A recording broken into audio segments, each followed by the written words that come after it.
Tudo bem? Aqui é o professor Gleison, seu professor de matemática. Continuando o nosso estudo aqui no capítulo 3 sobre o escalonamento de sistemas lineares, nós vamos aprender agora alguns conceitos importantes que nos auxiliarão na hora de escalonar um sistema. O primeiro conceito que a gente deve entender é o conceito de sistemas lineares equivalentes. O que isso quer dizer? Olha, aqui eu tenho um sistema linear de três equações com três variáveis e aqui outro sistema linear de três equações com três variáveis. E ambos admitirão o mesmo par menos 1, o terno aqui, né? Menos 1, 3 e 2 como solução desse sistema. Esse terno aqui, menos 1 para x, 3 para y e z valendo 2, tanto é solução de todas as equações desse sistema, como é solução de todas as equações do segundo sistema. Por isso dizemos que eles são equivalentes. Então, sistemas lineares equivalentes são sistemas lineares que admitem um mesmo conjunto solução.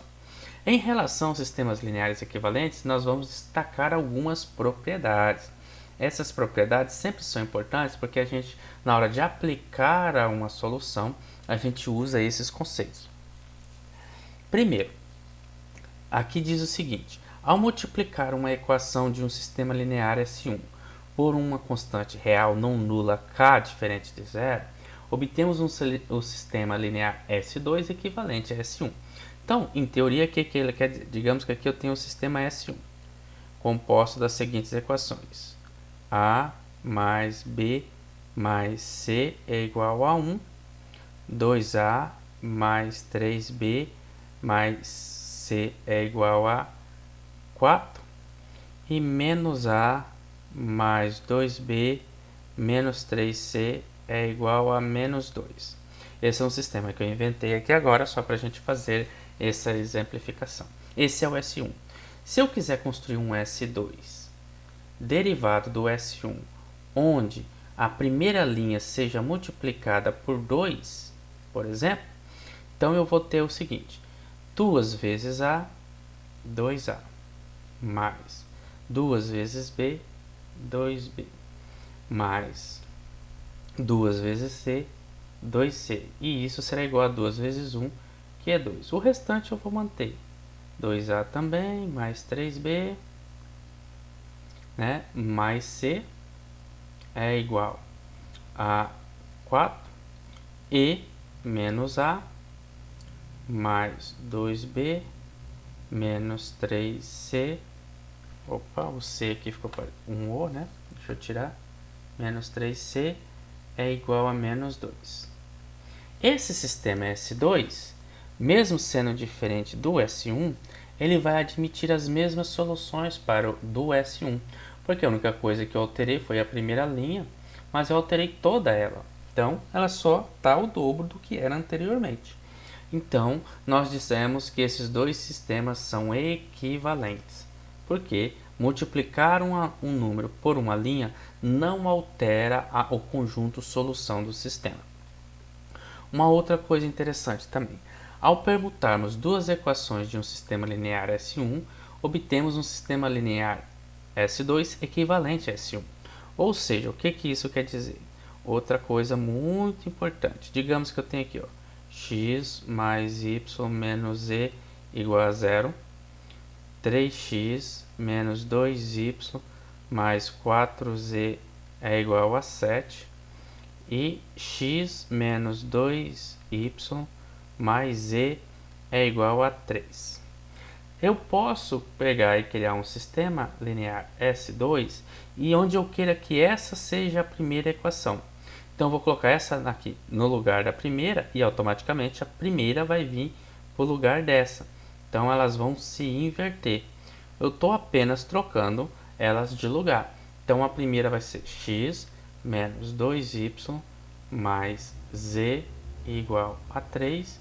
Aqui eu terei 3x menos 2y mais 4z é igual a 7. E aqui eu terei, aqui era a primeira, agora x mais y menos z é igual a 0. Veja, o sistema S2 ele é diferente do sistema S1, mas a única diferença é que eu apenas troquei duas equações de lugares. O conjunto solução continua sendo o mesmo, isso não alterou. Então, elas continuam sendo equivalentes. E a última forma de você também ter um sistema equivalente é, ao substituir uma equação em um sistema linear S1 pela soma dela com qualquer outra equação desse sistema multiplicada por uma constante diferente de zero, obtemos um sistema linear S2 equivalente. Isso é muito comum que a gente já estava fazendo lá na matriz. Vamos chamar aqui de S1. Vou colocar aqui, ó, A mais B mais C igual a 1. Menos A mais 2B mais C igual a 3. E 3A mais 4B mais C é igual a 7. Se eu quiser construir um sistema S2, onde eu vou pegar, por exemplo, a terceira e somar com a segunda, e substituir na segunda o resultado dessa soma, vai continuar sendo a mesma equação. Ó. Vou fazer a primeira eu não vou mexer, A mais B mais C é igual a 1. E agora, a segunda será o resultado da soma das duas. 3A menos A, 2As. 4A mais 2B mais 6B. C mais C mais 2Cs. 7 mais 3 são 10. E aqui eu repito no final a terceira do mesmo jeito. Igualmente a gente fazia com matrizes. Pronto, aqui eu tenho a S2 e esse sistema, sendo diferente desse, não importa. As duas são equivalentes porque o seu conjunto solução ainda é o mesmo, mesmo que eu tenha feito essa alteração. Então é bom que vocês lembrem desses três princípios.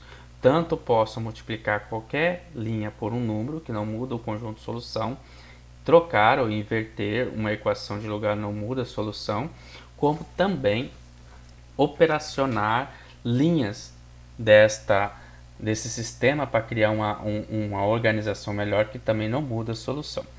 E aí vamos falar do sistema linear escalonado. O que é um sistema linear escalonado? É um sistema linear que ele está em escala, ou seja, se ele tem aqui ó, A mais B mais C igual a zero, na primeira linha, se ele tem 3 variáveis, na segunda ele vai ter só duas, com o zero na primeira variável. Então aqui ele terá, por exemplo, um 2b mais 3c igual a 4. Tá vendo? E na última linha ele vai ter só o último elemento, 3c igual a 10, por exemplo. Isso é um sistema linear escalonado. Aqui esse termo tem 0, aqui tem 0 e aqui tem 0. Ele vai formando uma região triangular que está lá no princípio inicial de matriz. Lembra da matriz triangular? Ele vai criando essa matriz dentro do sistema. Então você começa com o sistema completo e a cada linha ele vai reduzindo um elemento sempre da esquerda para a direita até chegar no fim onde ele vai ter a última variável, né, igual a alguma coisa, ela fazendo uma operação entre elas. Então isso é um sistema linear escalonado, porque a partir dele a gente consegue encontrar a solução do sistema. A partir desta informação eu encontro o valor de C, substituo na de cima que encontro o valor de B, que substituo C e B na primeira e encontro o valor de A. É a maneira de resolver. E olha só, tem uma observação. Se um sistema linear escalonado tem um número de equações igual ao número de incógnitas, então ele é possível e determinado. Nesse caso, eram 3 variáveis, 3 incógnitas, 3 linhas, 3 equações. Então, esse é um SPD. É só calcular. Agora, se acontecer de um sistema linear escalonado e o número de incógnitas é maior do que o número de equações, então esse sistema é possível e indeterminado, SPI. O grau de indeterminação de um sistema depende da quantidade de incógnitas livres, ou seja, se o sistema tem uma incógnita livre, dizemos que ele é de grau de indeterminação 1. Se o número de incógnitas livres de um sistema escalonado é m, com m equações e n incógnitas, é dado por n menos n, ou seja, a diferença entre a quantidade de variáveis e a quantidade de linhas. Vamos fazer um aqui, ó. Esse exemplo. Digamos que eu tenha aqui a mais b mais c igual a 0. 2b mais c igual a 1. Pronto. O sistema é só esse. Veja, ele tem três incógnitas, A, B e C, e apenas duas linhas. Não tem como resolver esse sistema, ele é indeterminado. Ele é um SPI. Mas qual é o grau de indeterminação? O grau é dado pela diferença. Eram três variáveis. E só teve dois conjuntos, duas linhas, duas equações, então é só fazer 3 menos 2, 1. Então o grau é 1.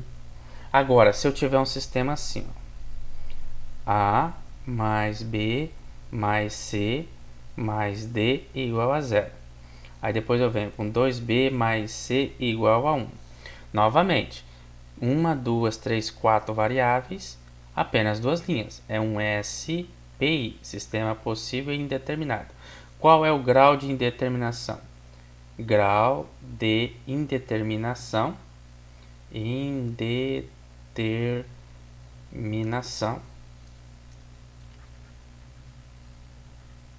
O grau de indeterminação será a diferença entre o número de variáveis, que são 4, o número de linhas, que são 2, então dá 2. Ele tem grau de indeterminação 2, porque a diferença entre o número de variáveis e de linha é 2.